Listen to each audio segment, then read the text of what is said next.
Hey downtimers, today we're back out in the cold and I'm gonna make an icy prison cell or several, and I'm having a little problem here. I want to make these at least as big as our PCs so they can be used for PCs and maybe monsters too, but it looks like the traditional method won't work here because our bases are too large to use the dice containers that we normally use with hot glue.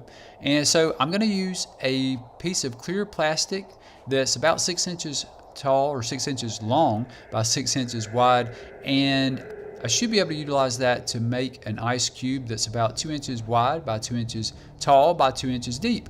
All I need to do with that is simply cut out the X portions on the graph there on the top left side, and once I do that, I'm going to have basically a cross pattern with the plastic, and I simply need to fold down the flaps and then hot glue the flaps together.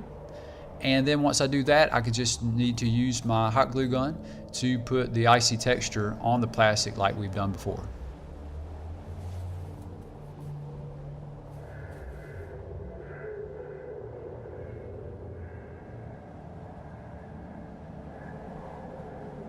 So I started thinking, I think it would be kind of neat to make an icy prison cell that's rounded, because most PCs and creatures in general have a more of a round shape to their body and their appearance, right? And most of the bases that we use are round. So I was thinking, while an ice cube looks pretty cool, it's kind of cliche and it's almost like a Minecraft kind of pixelated, blockish kind of vibe.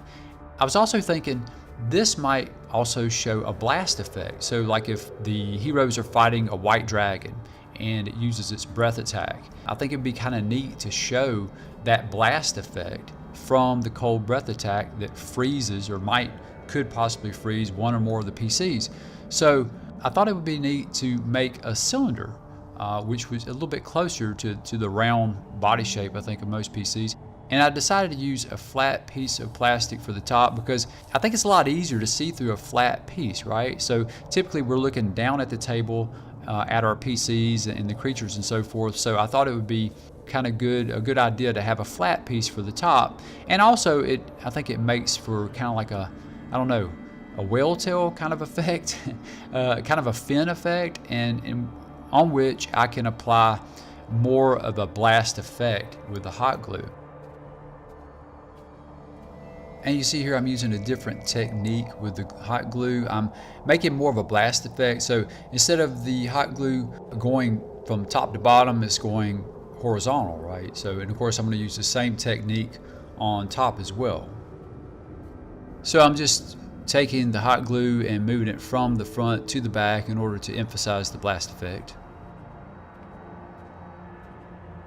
And now to further emphasize the blast effect, I'm going to use the hot glue gun on the back of the fin, and I'm going to pull the hot glue on the back there to make it like horizontal icicles, kind of. And I think that has a little bit more of a flare and a little bit more of an effect. And of course now we're just going to use our metallic folk art ice blue paint, and we're just going to paint these up with a real thin wash.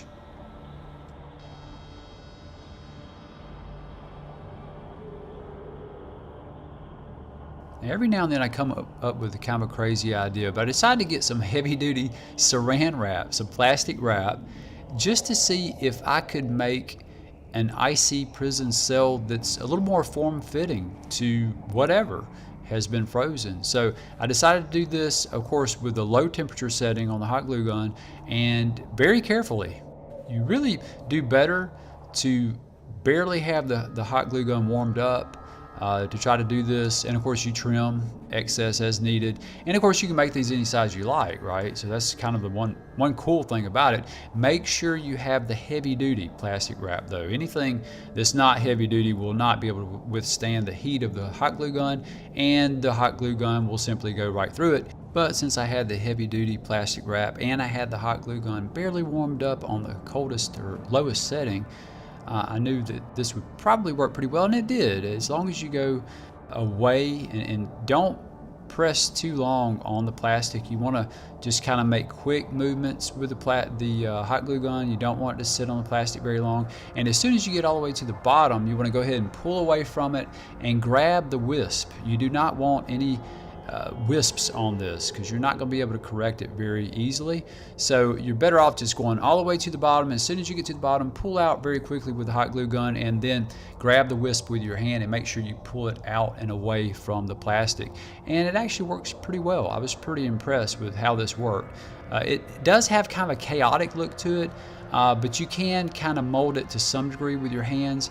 And if you needed to, I suppose you could also use maybe like a rubber band or two as well if you really wanted it to be really form-fitting. And probably the biggest tip in this method is to make sure, or try your best to make sure the tip or the nozzle of the hot glue gun does not actually touch the plastic. If you can avoid that and just let the hot glue drip from the tip of the hot glue gun onto the plastic and work it from there top to bottom, chances of it burning through the plastic is pretty slim. And of course, if you do accidentally touch the tip of the hot glue gun to the plastic, just make sure it's very brief. And here you see I'm using the Folk Art Ice Blue metallic paint to paint over the hot glue portions of the plastic. I wanted to keep this piece pretty transparent and just use the hot glue as an effect. And I wanted to be sure that it was easy to see through so that you could see your character, plus form-fitting, and yet still look pretty icy. And you guys might remember this as the Cone of Cold from the Cold Attack Markers video I did here recently. And I thought it was pretty neat that I could use this as an attack marker for an area of effect blast, and also use it as an icy prison cell. If you need the instructions on how to make this, simply look back at Trash to Treasure number 9. And I'll put a link in the description. I thought it'd be fun to do a practicality test with one of my giant skeletons that's about 3 inches tall by about 2 inches wide.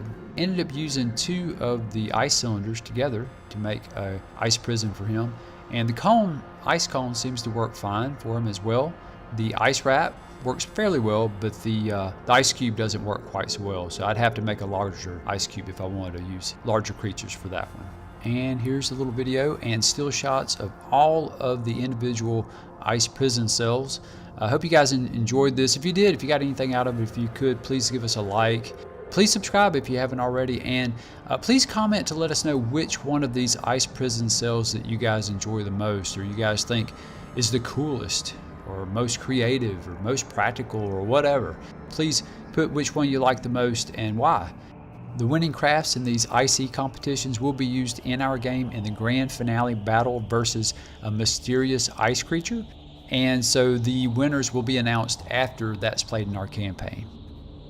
And if you have any other ideas, or if you've made ice prison cells before that are a little bit different than these, let us know what you've done.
As always, guys, thanks for watching.